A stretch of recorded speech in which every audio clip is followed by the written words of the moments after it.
I always thought the scariest part of a pyramid would be the dark, but I was wrong. It's what was already awake inside, watching me, the whole time. I've never told anyone this. Not my friends, not my family. And honestly, I don't know how to. Because once I start, you'll think I'm insane. But I swear to you this happened.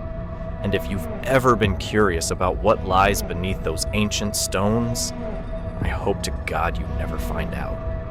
My name's Eli, 29th, freelance photographer.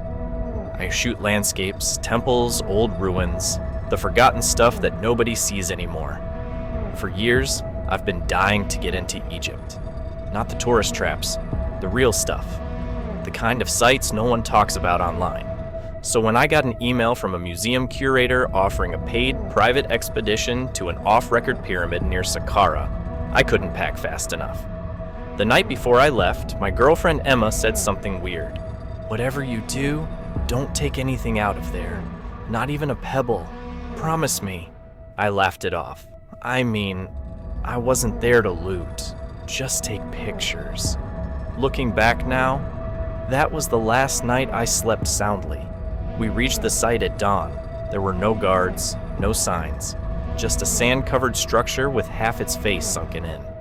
The curator handed me a flashlight and said, "You'll only need 2 hours. Just document what you see. Stay on the path."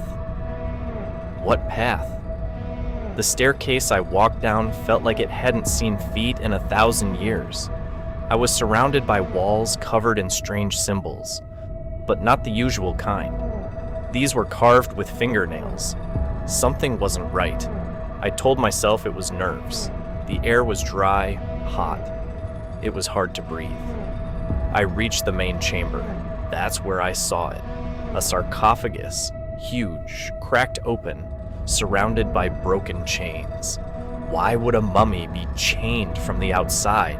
And then, right as I raised my camera, I heard it. A soft whisper, right behind me. It said my name. I spun around. Empty. No one. My flashlight flickered. The temperature dropped so fast my breath came out in mist. I ran back toward the exit, but the hallway was gone. In its place was another corridor, one I hadn't seen before. Panic started to rise, but then I saw something that gave me hope. A photo. Pinned to the wall was one of my own photographs, one I'd taken in Morocco years ago. It had a red fingerprint smudged across it. That's when I knew. This place wasn't just ancient. It knew me. The whispering got louder, closer.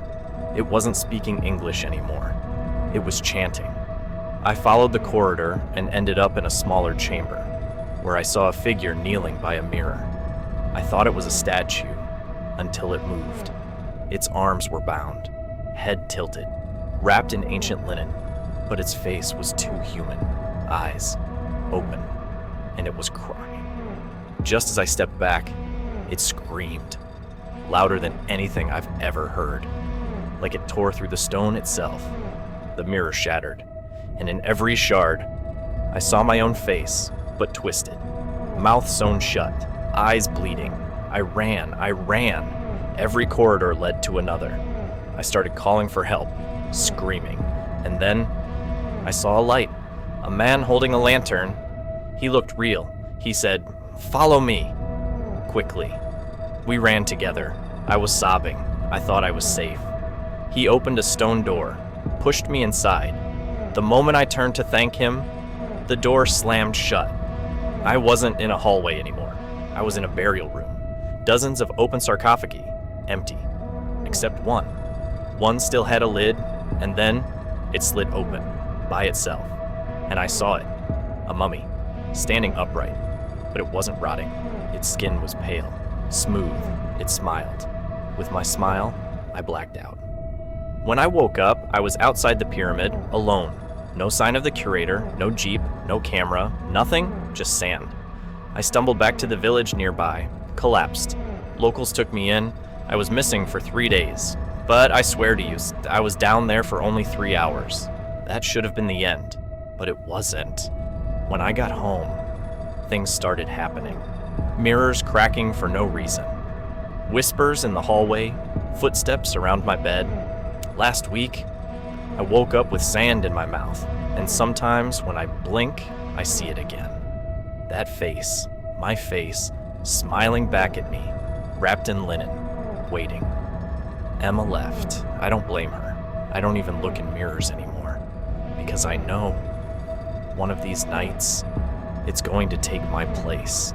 If you ever get the chance to go inside a pyramid, don't, because once it knows your name, it doesn't let go.